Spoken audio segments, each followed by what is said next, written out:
Bienvenidos a Trotsky Nuestro Tiempo.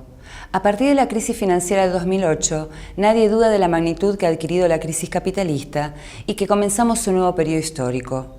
La caída de financieras e industrias emblemáticas, la intervención descomunal por parte de los estados imperialistas para salvar el capitalismo, en pocos meses hemos visto la aplicación de medidas que determinan el futuro de la humanidad o de buena parte de ella.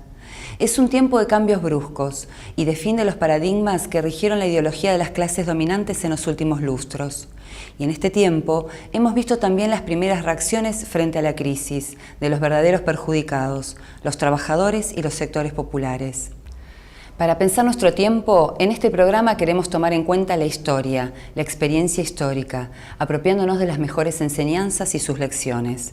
Por eso Trotsky, porque su obra se forjó en la época que los marxistas denominamos la época de crisis, guerras y revoluciones, y en los primeros 40 años del siglo pasado, donde se dieron los hechos y fenómenos más sobresalientes, como la Revolución Rusa, el crack de 1929, el ascenso del fascismo, la Revolución Española y la Segunda Guerra Mundial, para darles algunos ejemplos.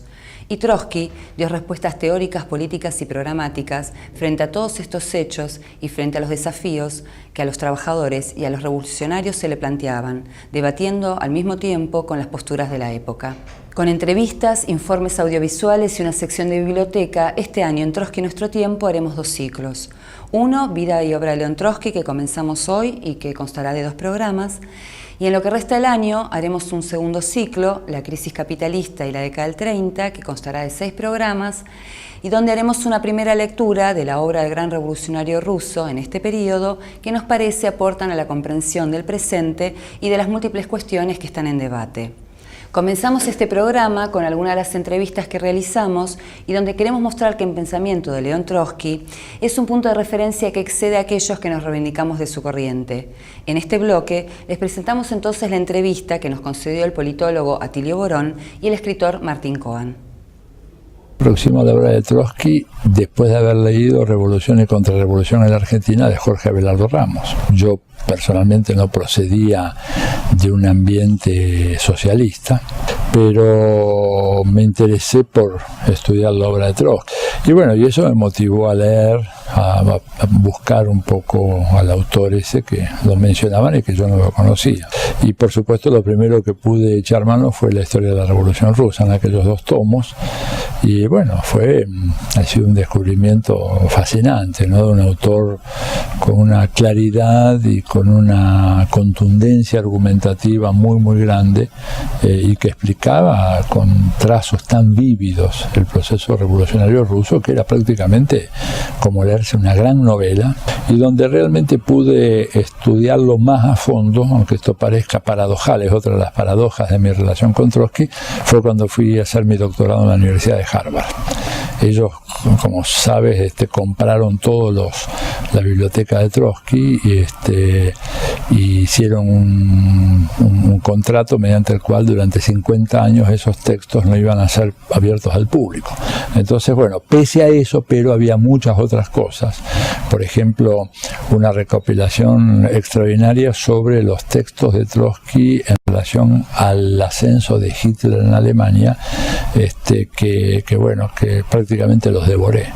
Y bueno, y habría que, de alguna manera, lo que yo siento es que hoy, digamos, en un marxismo argentino y latinoamericano que está necesitando urgentemente comenzar a debatir otra vez los grandes temas, porque creo que más bien las controversias todavía han sido sobre cuestiones marginales, es fundamental traer a Trotsky al centro del debate, ¿no? Y ponerlo a discutir y a ponernos a leerlo y a partir de ahí examinar lo que es su legado hoy, que yo creo que es valiosísimo, ¿verdad? Él era un pensador universal,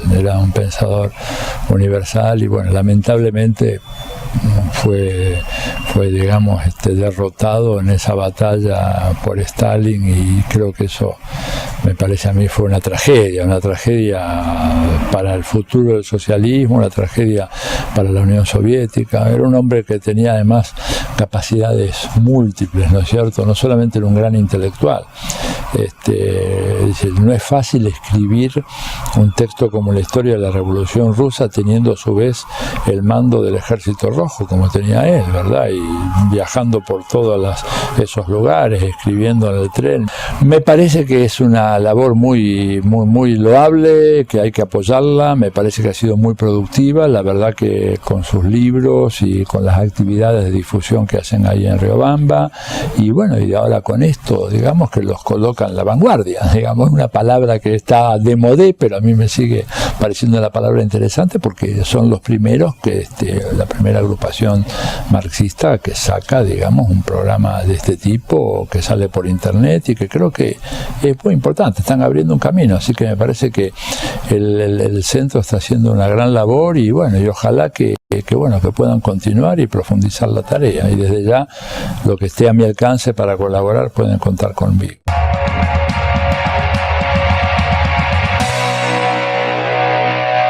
Mi formación teórica ha tenido siempre, digamos, un cuidado por distintas vertientes del marxismo. Y en algún momento de mi formación busqué esta vuelta que te decía, que era, después de haber leído una serie de teóricos de la literatura o de filósofos marxistas,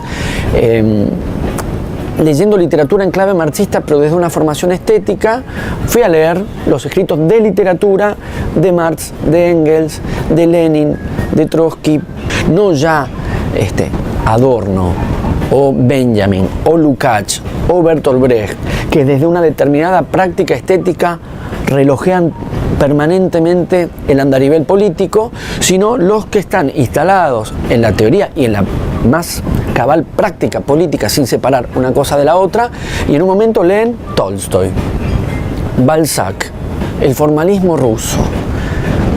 ¿Qué ven ahí? ¿Cómo lo leen? ¿En qué clave lo leen? ¿Cómo lo politizan? ¿Dónde ven la política estos pensadores de la política? Entonces, en ese movimiento de interés fui a parar a Trotsky, claro.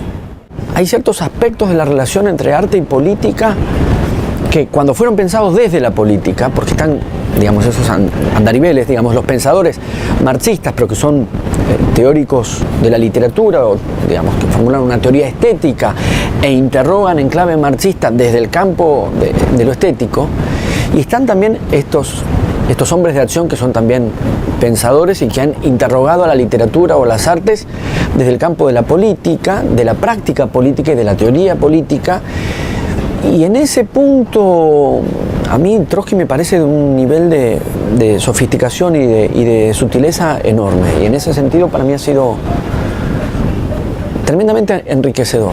En el caso de Trotsky en particular, que es el que en el bloque de la tradición teórica, digamos, más claramente enfrentó la idea de la revolución frustrada. El momento en que la promesa futura de la revolución debía ser renovada y debía resurgir, que me parece que es algo que termina tocando nuestro presente de una manera muy intensa y muy singular, que es frente a la confianza teleológica, frente al optimismo teleológico de la ineluctabilidad de la historia, la idea de que la historia también contiene esta clase de frustración, de demora, de desvío, y que en algún momento la tarea es revitalizar algo que fue vital y que languideció. En ese punto Trotsky me parece un pensador, y sobre todo esa intervención, ¿no? Las que tiene que ver con la revolución permanente y la revolución traicionada, donde hay mucho para pensar hoy. Pero un poco como decía en un principio, yo creo que la actualidad, no hay actualidad sin actualización, en definitiva, porque si no es pensar que esos textos contienen de por sí una verdad perenne y que, digamos, su vigencia radica en una verdad intrínseca, y yo creo que su vigencia radica en nuestra capacidad de volverlos actuales.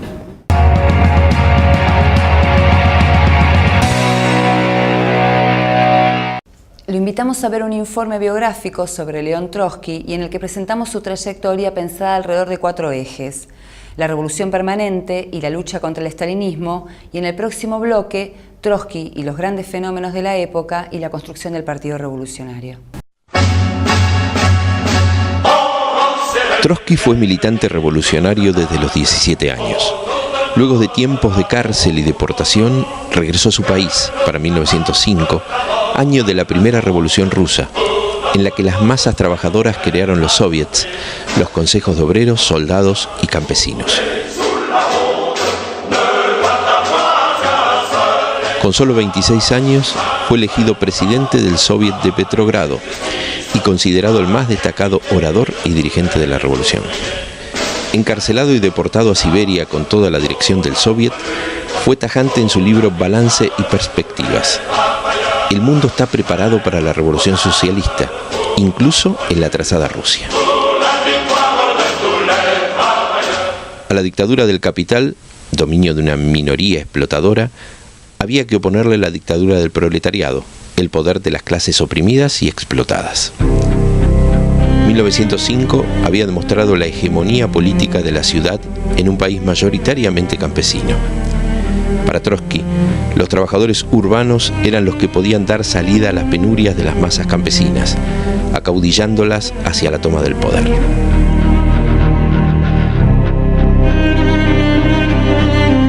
En 1917, la Revolución de Febrero encontró a Trotsky en el exilio. En mayo consiguió llegar a Rusia, asumiendo el control de la Organización Socialdemócrata Interdistrital e integrándose en el Soviet de Petrogrado. En el mes de julio, ingresó al partido bolchevique como miembro de su comité central y en octubre asumió la jefatura del Comité Militar Revolucionario, puesto desde el cual aportó al triunfo de la Revolución de Octubre, y con Lenin se convirtieron en los dirigentes de la primera revolución obrera triunfante del mundo.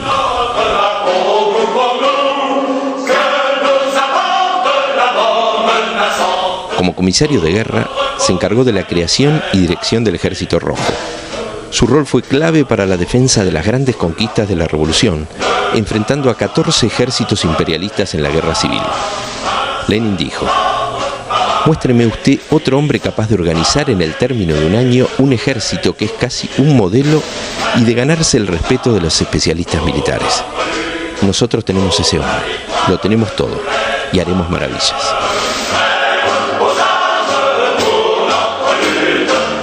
La revolución de 1917 vino a confirmar la teoría de la revolución permanente elaborada por Trotsky, mostrando que la revolución dirigida por el movimiento obrero, incluso en un país atrasado como Rusia, no podía detenerse en un estadio democrático burgués, es decir, realizar tareas como la reforma agraria o la independencia nacional, sino que para resolver esas tareas, el proletariado debía hacerse del Estado y avanzar en las medidas socialistas para enfrentar a la burguesía y evitar su contraofensiva.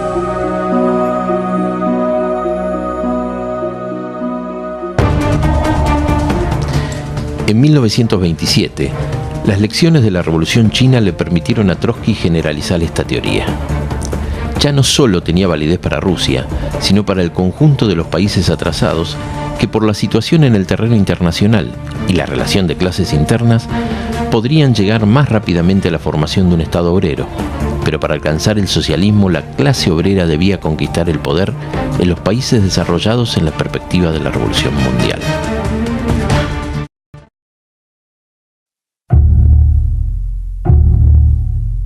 La revolución no triunfó en ningún país de Europa.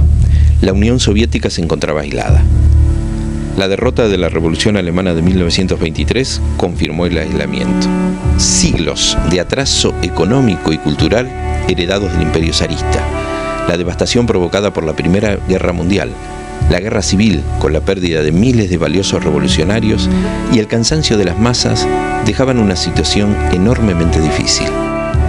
El partido bolchevique debió cargar sobre sí las grandes tareas del sostenimiento de la revolución.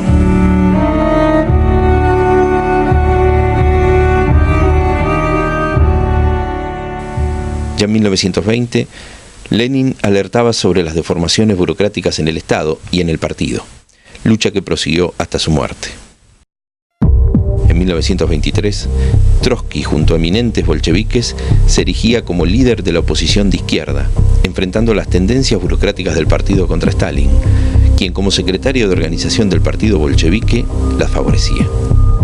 En una serie de artículos, conocidos como Nuevo Curso, Trotsky analizaba la naturaleza del burocratismo y anticipaba los peligros de la relación del partido con el aparato del Estado obrero, la política económica, la cuestión del régimen partidario y planteaba el camino a seguir. En contra de la perspectiva del desarrollo de la revolución que Trotsky expresó en las lecciones de octubre, Stalin enunció la teoría del socialismo en un solo país, subordinando la política internacional a las necesidades de la Unión Soviética e iniciando un camino de traiciones a los procesos revolucionarios en el mundo. En 1925, Trotsky fue expulsado del gobierno, del Comité Ejecutivo de la Internacional Comunista y del Comité Central del Partido Comunista Ruso. En 1928 fue deportado a Alma-Ata, junto con cientos de oposicionistas. En 1929 fue expulsado de la URSS y deportado a la isla de Prinkipo, en Turquía. En 1929, Trotsky escribió Stalin, el gran organizador de derrotas, que incluye la crítica al proyecto de programa para el 6º Congreso de la Internacional Comunista, atacando el núcleo de la teoría del socialismo en un solo país, planteando las lecciones de la Revolución China y criticando la orientación política que definió ese Congreso, llamada del Tercer Período. Trotsky elaboró innumerables escritos sobre la Unión Soviética. En 1936 escribió su gran obra La Revolución Traicionada y definió su programa de revolución política para la Unión Soviética que, conservando las bases materiales del Estado obrero y las conquistas de la revolución, debía derrotar a la burocracia enquistada en el poder. La burocracia soviética, para afianzarse, necesitaba eliminar todo pasado revolucionario, personificado en los viejos dirigentes de la revolución, y evitar que las ideas de la oposición de izquierda pudieran confluir con el descontento de las masas soviéticas. Junto con la persecución brutal, el encarcelamiento y el asesinato de los oposicionistas en la Unión Soviética y en todo el mundo, se desarrollaron los procesos de Moscú, en los que fueron enjuiciados hasta los más estrechos colaboradores de Lenin, obligados a confesar una supuesta conspiración dirigida por Trotsky contra la Unión Soviética. En 1937, Trotsky llegaba a México, el único país que le otorgó asilo. Allí organizó una comisión investigadora con notables de todo el mundo, la Comisión Dewey, que dictaminó la inocencia de Trotsky en todas las acusaciones de Stalin en su contra. Stalin's trial against me is built upon false confessions extorted by other inquisitorial methods in the interest of the ruling clique. There are no crimes in history more terrible in intention or execution than the Moscow trials of Zinoviev, Kamenev, or Petakov, Radek. These trials developed not from communism, not from socialism, but from Stalinism. That is from the irresponsible despotism of the bureaucracy over the people.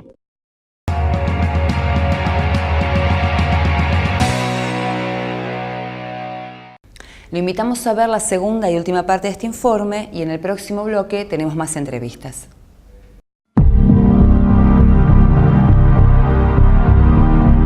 A partir de 1929, la crisis económica mundial dislocaba los viejos regímenes y daba lugar a nuevos fenómenos políticos.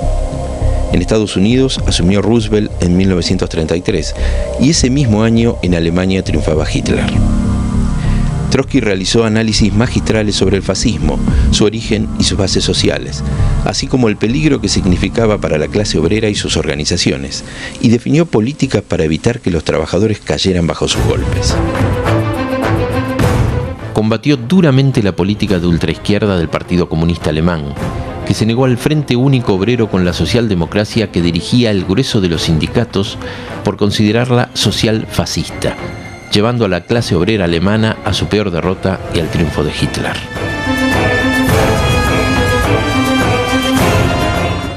Tras el comienzo de la revolución en España, los procesos revolucionarios ocuparon un lugar central durante la década del 30 en Europa.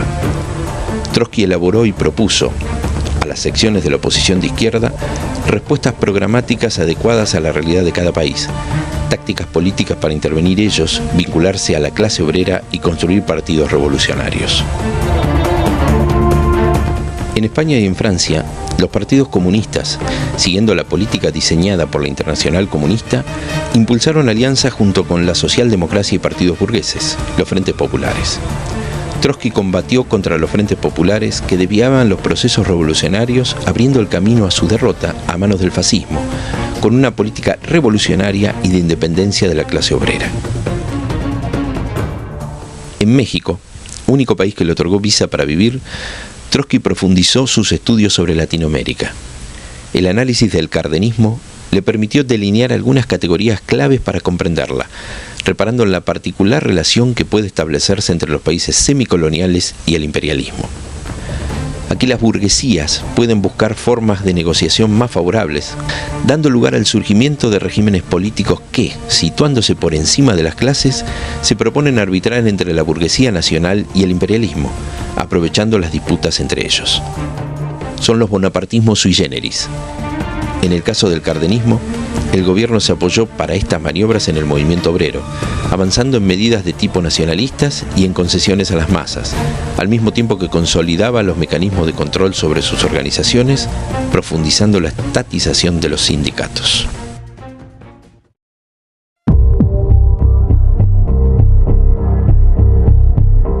Desde su expulsión de la Unión Soviética en 1929, las energías de Trotsky se concentraron en las complejas tareas que implicaba la constitución de la oposición de izquierda internacional.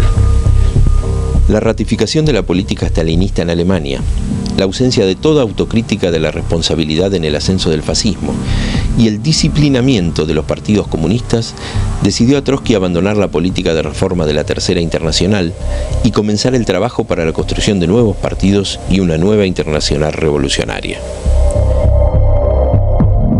Elabora así todo tipo de tácticas audaces para la construcción de partidos revolucionarios en contra del conformismo y también el oportunismo, con múltiples iniciativas para que la oposición pueda abrirse camino a las vanguardias y a las masas y construir el partido. Plantea el entrismo en el marco de los procesos revolucionarios de España y Francia y aplicado después en Estados Unidos. Para Trotsky, los partidos de la Segunda Internacional, que agrupaban a miles de obreros, crujirían frente al impacto de la crisis capitalista, el ascenso del fascismo y la disposición de las masas a combatir. Amplios sectores afluirían a ellos, y los revolucionarios debían ingresar para disputarle sus alas izquierdas, ganándolas para formar un nuevo partido revolucionario. El crack de 1929 y el triunfo del fascismo aceleraron la perspectiva de la guerra. Desde 1933, sus análisis le habían permitido prever que, de no mediar el triunfo de la revolución, la contrarrevolución se abriría paso en su forma más brutal, una nueva guerra mundial. Esta era su mayor preocupación. Sus escritos sobre la guerra tenían el objetivo de ayudar a la Cuarta Internacional a orientarse políticamente para intervenir con más efectividad. La lucha contra la guerra en los países imperialistas y la transformación de la guerra en enfrentamiento contra la propia burguesía, la preparación del proletariado y los revolucionarios para utilizar la guerra en función de sus propios objetivos, el apoyo de las guerras de liberación nacional en los países coloniales y semicoloniales, fueron algunas de las políticas con las que Trotsky buscó armar a los revolucionarios de todo el mundo. Con esa perspectiva se organizó la Conferencia de Fundación de la Cuarta Internacional en 1938. Para ella elaboró el documento El Programa de Transición, que establecía las tareas de la revolución en la época de crisis, guerras y revoluciones. Allí Trotsky escribió: la tarea estratégica de la Cuarta Internacional no consiste en la reforma del capitalismo, sino en su derrocamiento. Su objetivo político es la conquista del poder por el proletariado con el propósito de expropiar a la burguesía. Sin embargo, la realización de esta tarea estratégica es impensable sin el más atento examen de todas las cuestiones tácticas, incluso de las pequeñas y parciales. Todos los sectores del proletariado, todas sus capas, profesiones y grupos deben ser arrastrados al movimiento revolucionario. La época actual no se caracteriza por liberar al Partido Revolucionario del trabajo cotidiano, sino porque permite llevar adelante este trabajo indisociadamente de las tareas actuales de la revolución.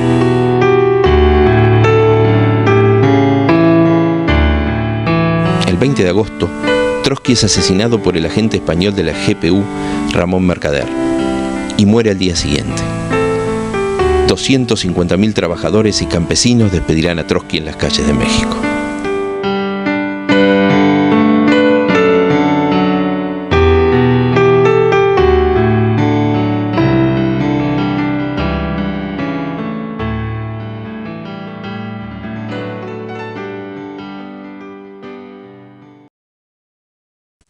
Si nuestra generación se ha revelado débil para imponer el socialismo en la tierra, Dejemos al menos a nuestros hijos una bandera limpia.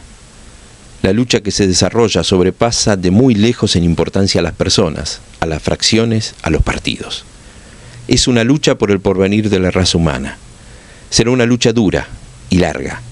Los que buscan la tranquilidad y el confort que se aparten de nosotros. En las épocas de reacción, ciertamente, es más cómodo vivir con la burocracia que investigar la verdad. Pero aquellos a los que el socialismo no les resulta una palabra vana, sino el objetivo de su vida moral, adelante. Ni las amenazas, ni las persecuciones, ni la violencia nos detendrán.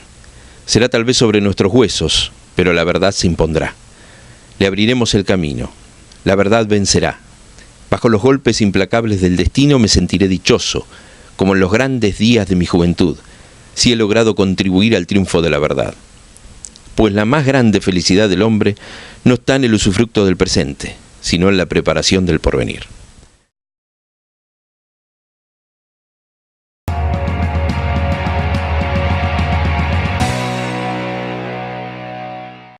En este último bloque los invitamos a ver las entrevistas que nos concedieron el docente e investigador Néstor Cohen y la historiadora Susana Fiorito. A todos les agradecemos mucho la participación en nuestro programa. El primer acercamiento fue en la escuela secundaria, fue un intercambio de libros que hicimos con un compañero. Me regaló La Revolución Traicionada. Leí Problemas de la vida cotidiana, que hablaba del tema de la familia, Su moral y la nuestra, y después, no de Trotsky, pero me acerqué a través de Milcíades Peña, y a partir de ahí, bueno, vi lo del desarrollo desigual y combinado, entonces me fui a la historia de la Revolución Rusa, a ver qué era esto del desarrollo desigual y combinado. Eso fue el primer acercamiento cuando era chico a la obra de Trotsky. ¿Y qué aspectos de su obra o de su pensamiento a vos te parecen los más importantes? En plano teórico, lo que él llama la ley del desarrollo desigual y combinado, ¿no? Porque permite entender la historia de América Latina. A mí por lo menos siempre me interesó el marxismo desde América Latina, y ese planteo de Trotsky permite comprender las historias y los presentes y por lo tanto los programas políticos del futuro de los países periféricos, dependientes, atrasados, subdesarrollados, como se lo quiera llamar, y por eso me parece que es uno de los grandes aportes, ¿no? En el terreno político, el internacionalismo, ¿no? Esta concepción de que ninguna revolución puede triunfar si no hay una revolución en otros países. Y entonces me parece que el internacionalismo de Trotsky creo que está completamente vigente, creo que es uno de los grandes elementos a rescatar, pero los que somos marxistas del tercer mundo deberíamos recuperarlo desde mi punto de vista, por lo menos, ¿no?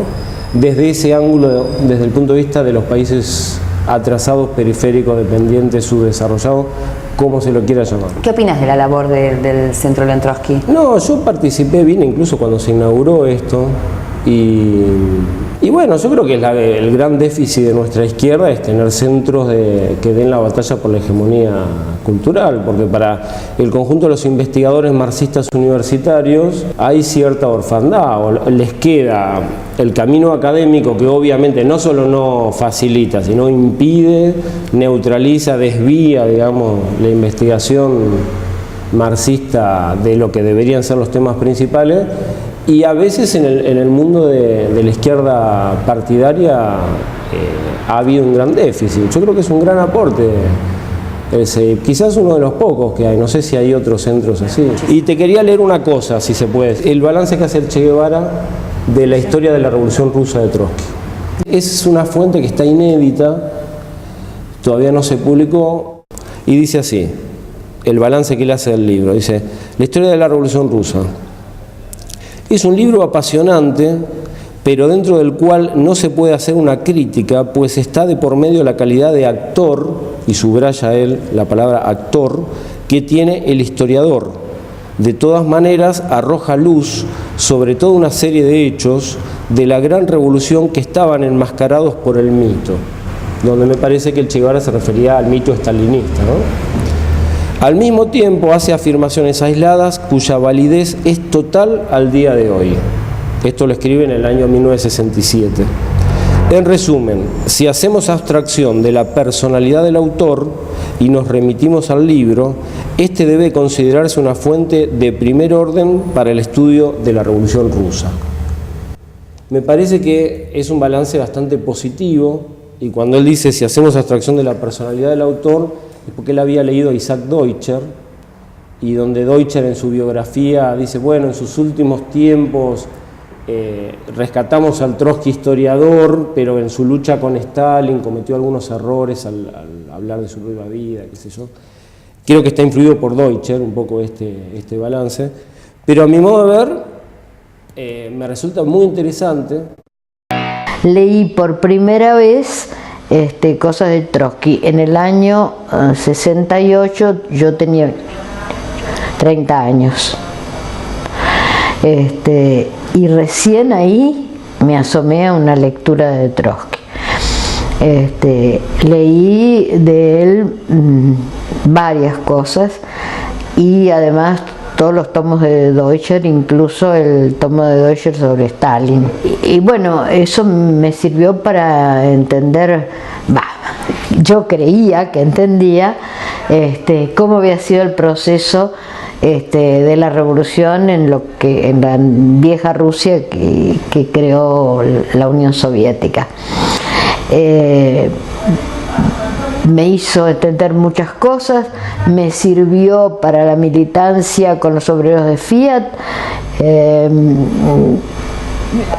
Yo creo que sirvió también para que yo me mantuviera absolutamente convencida de la necesidad de una revolución proletaria, cosa que con por ejemplo, la alianza de Stalin con Hitler y qué sé yo, si no hubiera existido la posición de Trotsky, no sé qué hubiéramos hecho muchos militantes y qué hubiéramos revisado mal de nuestras posiciones acerca del movimiento obrero internacional.